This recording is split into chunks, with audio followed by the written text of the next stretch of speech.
And it was just like, this feels like it's being used as an excuse for bad behavior. And I'm not saying everyone does that, but that was that particular person. I just felt there was like a box or a set of rules. And I'm like, I don't believe that there is any set of rules about how to be us apart from our felt sense of what feels good. And again, that changes over time. Welcome to Wild and Finally Fucking Free, the show for disruptors, rebels, and revolutionaries who know they're here to change the damn world. I'm Kylie Patchett, your voice and visibility catalyst, and here we dive into unapologetic truth, magnetic messaging, and visibility that actually feels good in your body, your bones, and your business. We share the stories of the out-of-the-box, neuro-sparkly, creative, witchy wild ones, rewriting how we live, love, learn, and lead. This isn't about being louder. It's about being rooted, resonant, and regulated so you can be real, raw, and ready to roar. If you're done contorting yourself to fit the mold and you're ready to own your voice, your power, and your place in the revolution, welcome home. Let's dive in.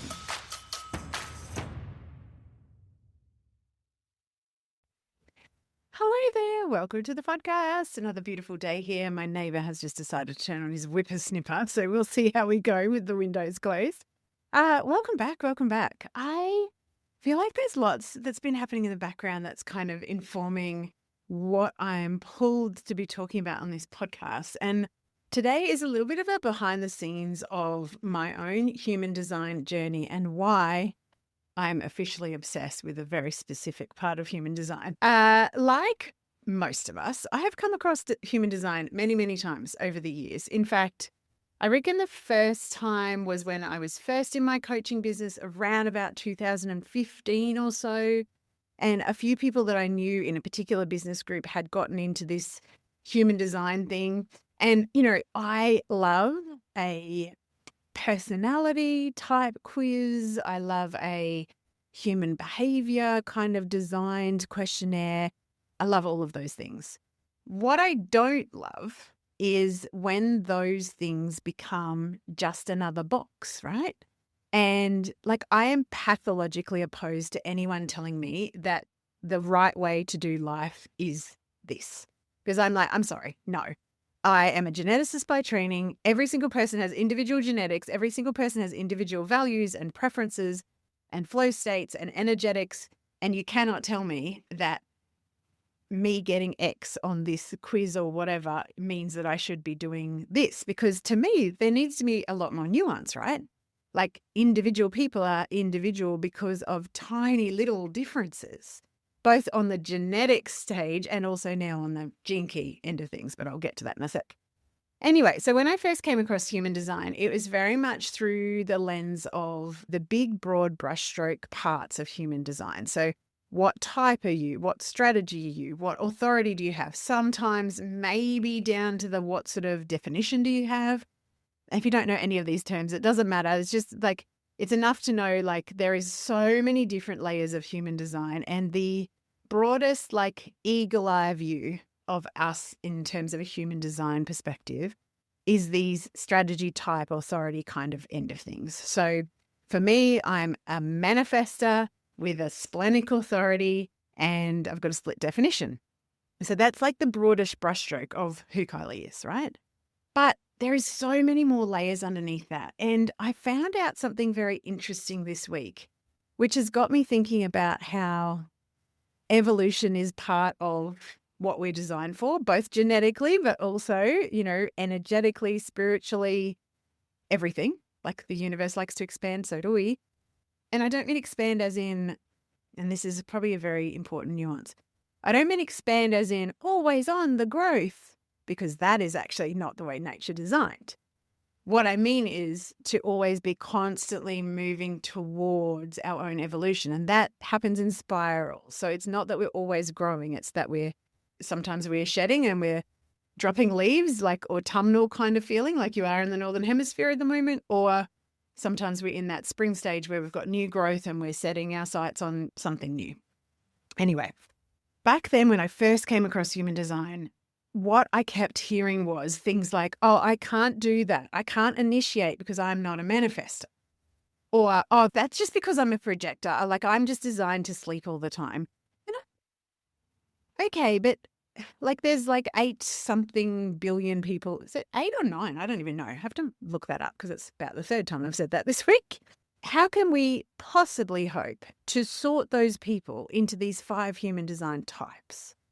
And then if we go one layer down, okay, being a manifestor is one thing, a manifestor with a splenic authority versus a manifestor with emotional authority, excuse me, are 2 different kind of creatures. But even then, there would be hundreds of thousands of people with those 2 things in their human design. Anyway, I kind of got turned off human design because of this like dogma around, or what I would say is dogma around, if I'm this, then I have to do that. And I'm just like, but any personality type quiz, any human behavior, anything like that, it needs to be filtered through our felt sense, our body for resonance or not resonance. And this is something I'm always saying to clients, like, don't just take my word for it. This is a co-creation. So something that I'm saying is going to filter through your felt awareness. And if it doesn't feel like a good match for you, like I always say the colander approach, like put it all in the colander. Anything that doesn't speak to you gets flushed out through that colander. And you just hold the bits, the golds that you want to keep at this time.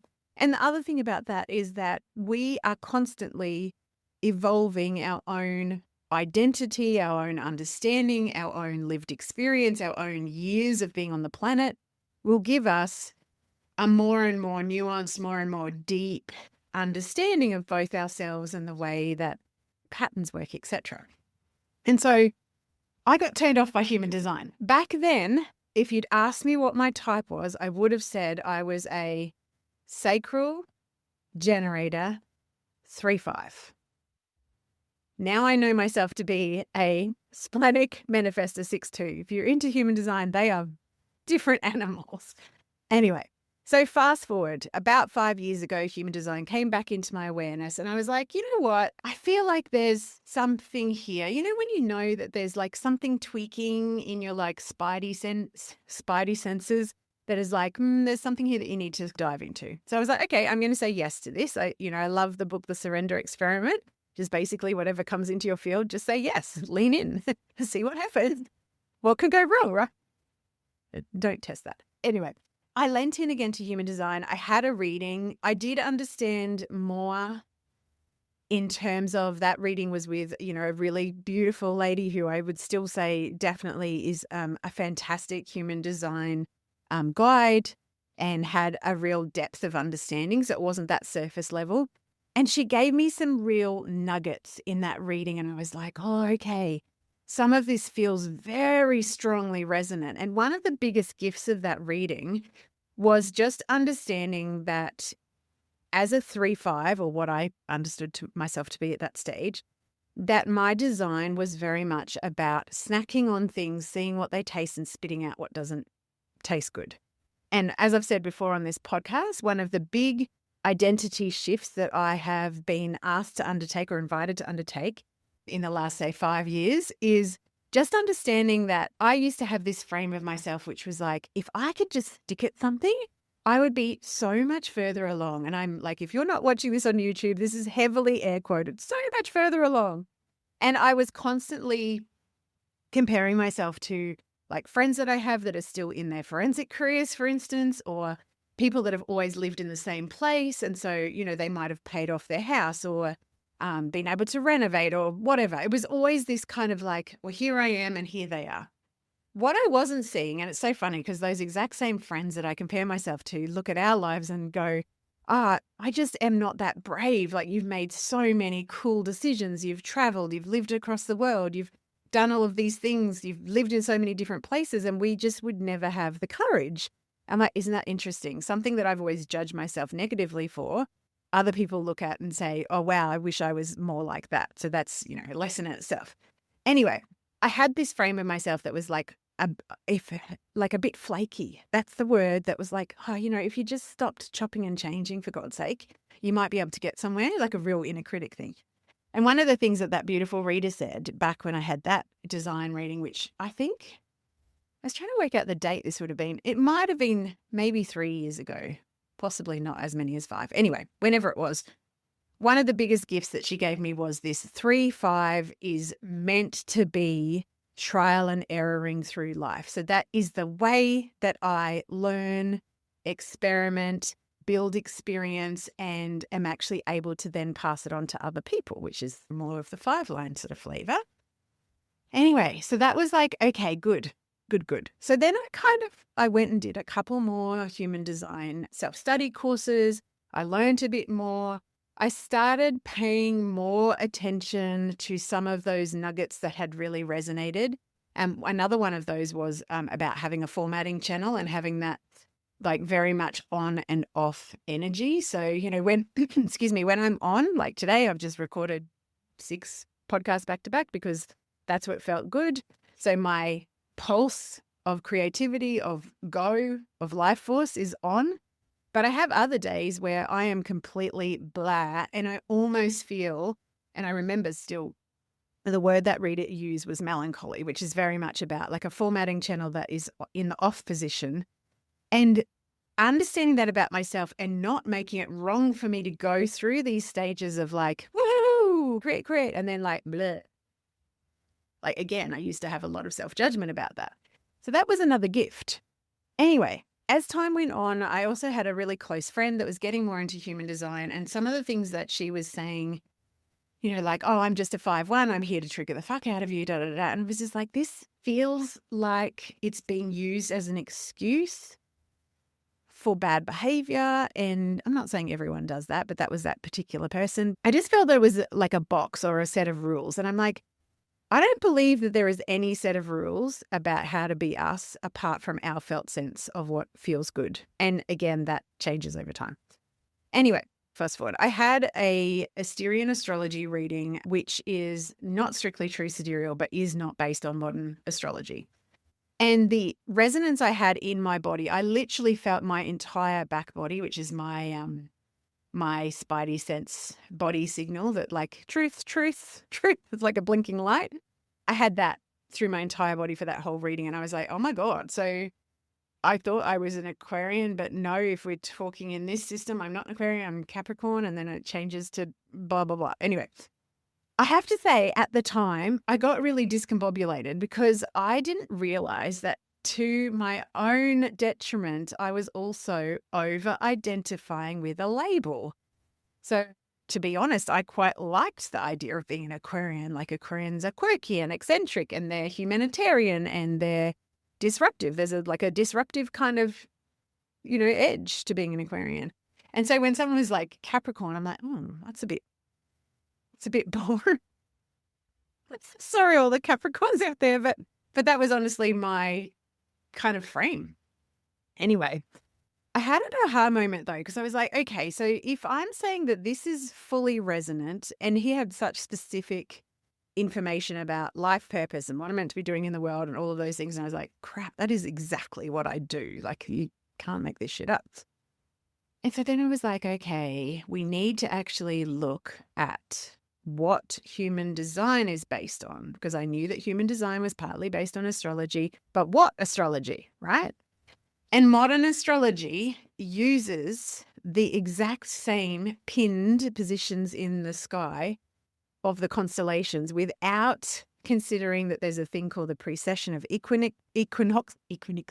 equinoxes, which changes across time where things are, and also uses a assigned perfectly equal pieces of pie for each of the 12 star signs. When you look at true sidereal astrology, which is so much more resonant for me and so many of the people that I work with, that actually uses, or the midpoint calculation method that I personally stand by for true sidereal, founded by Ethan Chimenti, who's going to be on the podcast very soon. Exciting. So that actually has 3 constellations, because there's a 13th constellation that the sun passes through in December. And it actually looks at the true widths of the constellation. So Virgo is a big wide constellation, whereas others are much smaller. Anyway, long story short, I fell down this rabbit hole of like, if I thought I was a 3-5 generator and I've been trying to run my business as a 3-5 generator, and some of what that reading said is perfectly resonant, but some of it really isn't. And I don't know, it's starting to feel like I just don't get human design. Maybe it's just not meant for me. Anyway, I found True Sidereal Human Design. I've since fallen down a rabbit hole. I've since signed up to be doing a full-on intuitive human design coaching certification with the beautiful Annalena Fuchs, who was just on our podcast. And I have already been doing readings for clients using tropical human design around the visibility, marketing, life purpose, and also very specifically around communication, specifics. Sorry, brain fart. So when we're talking about like the top level human design understanding, like manifestor, like splenic authority, etc., that is like bird's eye view. What I'm doing with clients is actually down in the specifics of what gates are in all of the different places where life purpose, genius, voice of visibility, and marketing or / communication, it gives you such a beautiful picture. And I have since diving into this new human design through the lens of True Sidereal using the midpoint calculations, I reckon it's been 5 months now, and it is blowing my mind. And here is the thing, and this is why I think for a lot of people that are really entrenched in human design as they know it, which is often through the tropical system, when I say, have you ever looked at True Sidereal, the immediate reaction is one of like, that's not the right way to do it. And again, that's a bit of dogma, right? Because the human race in general is designed to evolve. But also, I heard something this week which blew my mind, and I have to research it more. So this is just a kind of introductory understanding for me. That Ra, who first downloaded the whole human design thing, actually understood the precession of equinoxes and the fact that that would shift things over time. But human design was already this huge, big field of knowledge that was very edgy at the time, let's say. And he also knew that if he wanted to introduce this into human consciousness, he couldn't also introduce a whole thing that said, maybe modern astrology is not actually what's going on in the sky, which it isn't. That is something that we can very easily prove. And so he has not included that in his first. So I'm like, hang on a minute. Even the founder of human design understood this. But what he was basically saying was right now, 1987, when he first downloaded or had this beautiful, like channeled experience that, gave birth to the human design system, he knew that that was too much for the human race to cope with, which is wild to me, which is, that's one of the things about being a disruptor and a paver of new pathways is sometimes you know that there's this huge body of understanding of wisdom that you want to bring to the world, but you've got to start at this very starting point, just opening the field of possibilities by like a degree at a time over time, because otherwise you might blow people's minds and also be labeled as a lunatic. That has happened many times in history. So anyway, I have been using True Sidereal midpoint human design calculations to run charts for clients. I'm calling these charts Genius U because one of the big things I talk about in my G-Spot program and also in my human design course that I have, which is just an introductory course just to kind of get a handle on things if you're very new to human design, which is also called Genius by Design. These readings, people are taking like a 60-page report. It's an enormous report, but it's something that is crafted individually for people. So it's not, if you go to an astrology site, you can get the astrology report and it'll say things like, with your sun in Aquarius, you are blah, blah, blah. And it is very formulaic and it's not individually crafted. That's not how I approach Genius U and human design in general. This is about me combining intuitive coaching gifts with what I know about the client or what they've told me, and also their specific questions, stumbling blocks, evolutions that are calling that they want to move into, but they feel a little bit afraid of. into this beautiful report and then recording an audio intuitive kind of interpretation, which ends up being about an hour or so. They have been the most wild, beautiful evolution for me. And here's something that I am really understanding finally. When I'm reading a chart like this for someone who's very aware already of their tropical human design, a couple of the people I've read for are actually tropical human design readers already. And they're like, oh, okay. It's almost like, and it's so funny that they say this because this was my reaction. It's almost like tropical human design, and I have heard it explained like this before as well. So this is not my novel idea, please be aware.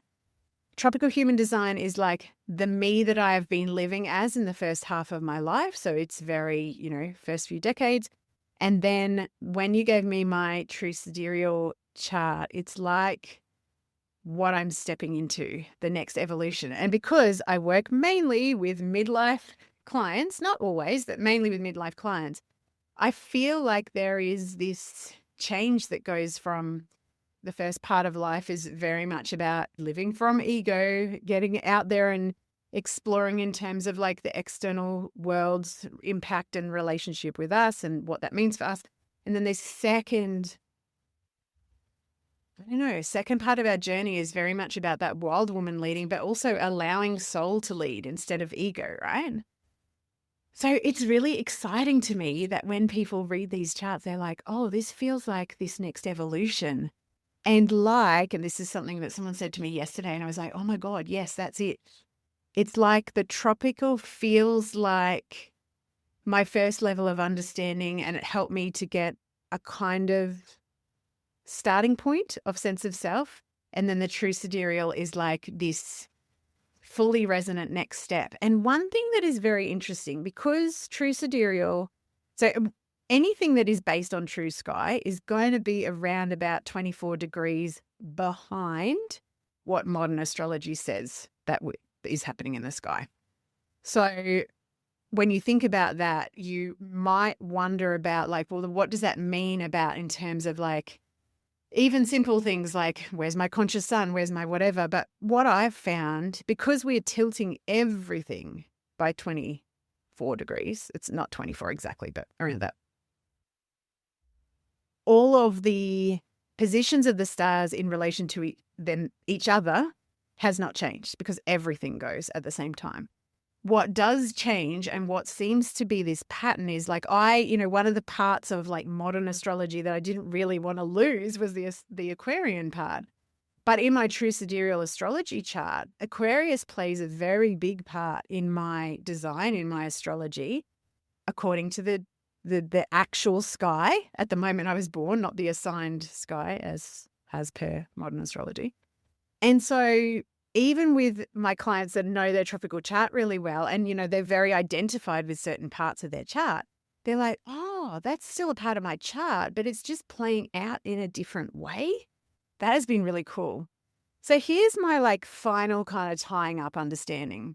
When I had my first human design reading, first of all, I am going to take very, very full responsibility for the fact that, that reading was a lot of information, and information does not mean embodiment. And that is not the reader's fault at all. That's me going, oh, I want to know this about myself, but they're not actually living through it and experimenting with it, right?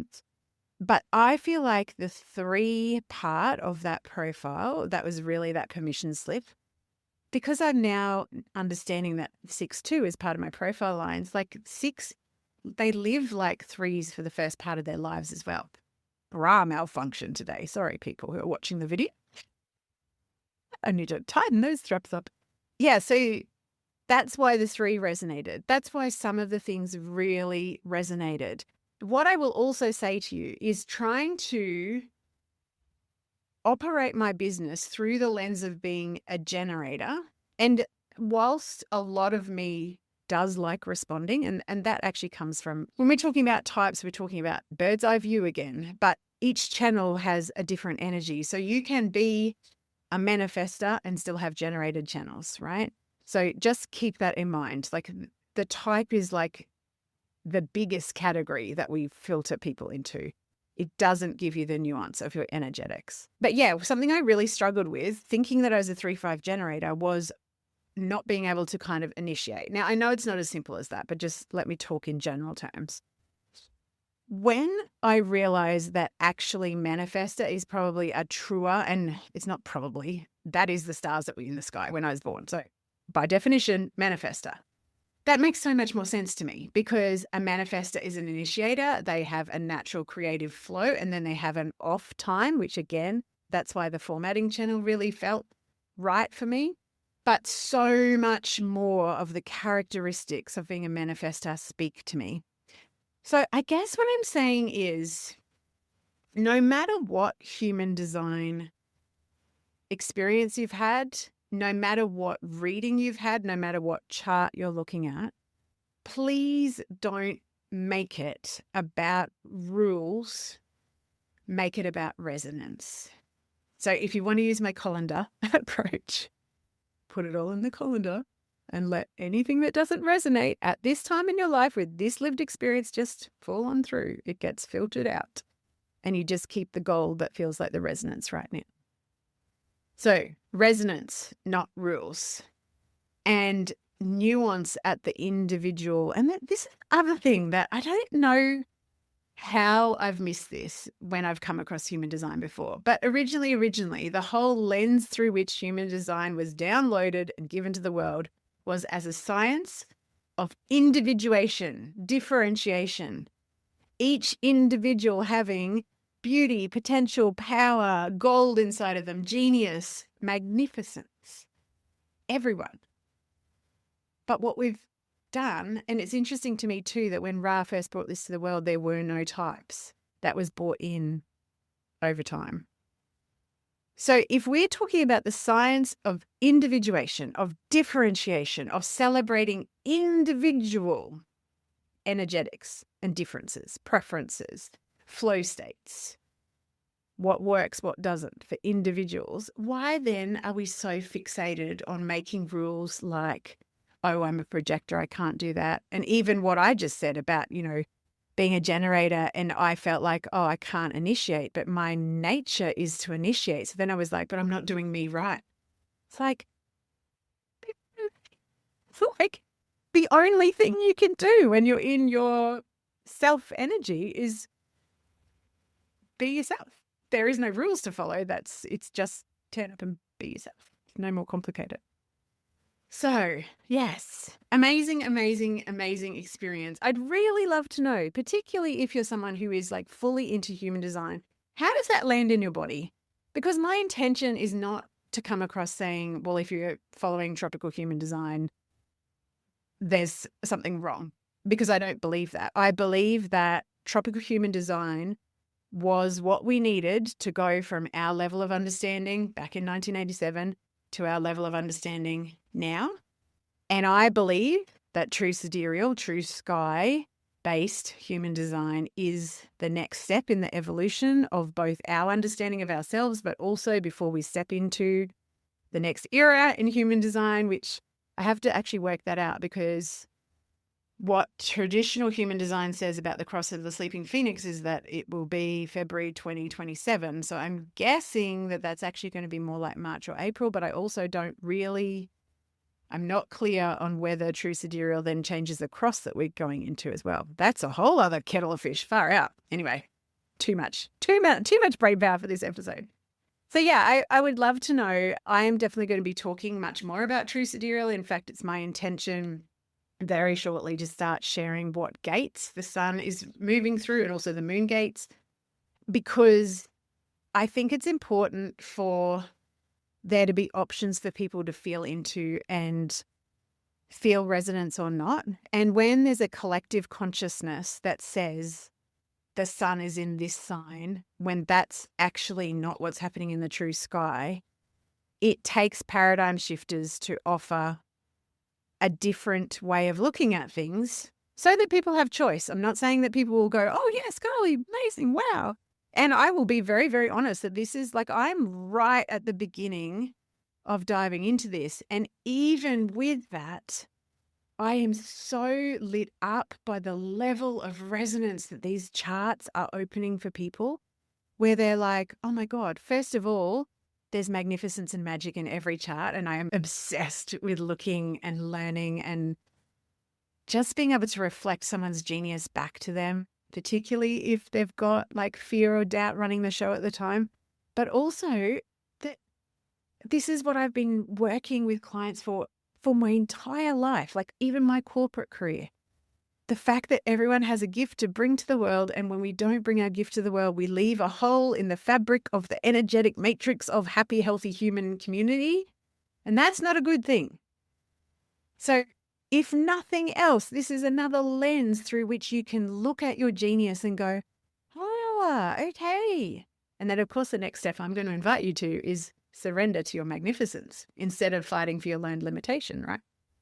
But that is a whole other episode. So I would love to know how this lands. It is definitely not my intention to poo-poo tropical human design. I think it's here for a reason. I think for some people it will continue to resonate. And I also very deeply believe that as time goes on and we get further and further and further and further away from what's happening in the sky, there will be more and more and more people wanting to lean into true sidereal. So at the moment, as I move my entire website to a completely new web home, I am actually offering Genius U reports for half price. Because here's what I still know to be true about myself, whether you want to label me a 3-5 generator or label me a manifestor 6-2, what I know to be true about myself is the best way for me to learn is to get into action and experience and experience and experience. So you get the benefit of me wanting to read probably 100 more charts at least to really, really practice this energetics and the way that I want to deliver this information so it's not so overwhelming, but actually does open up an experiment to actually lean into your genius. So I'm offering these Genius U reports at half price at the moment. So I will drop the link into the show notes. That means they are $222 US. And I really want to reiterate again, this is not an AI-generated generic human design tick and flick report. This is me actually feeling into your energetics, following my intuition, looking at the questions that you've got for me, and actually really, really diving into the nuance of your individual genius. So they do take about 2 to 3 weeks to get back to you. And depending on how much response we get, if there's an avalanche, I will definitely reach out and say all reports are read in the order that they've been received. So if there's any delay, I will absolutely get back to you. I always trust the timing though. So anyway, that's it from me. I hope you're having a beautiful day. And regardless of where you stand on the human design end of things, just remembering that there are no rules of how to be you. There is just your way. Okay? Your way. And that is an internally felt knowing, not an external anything. So I love you. Thanks for being here.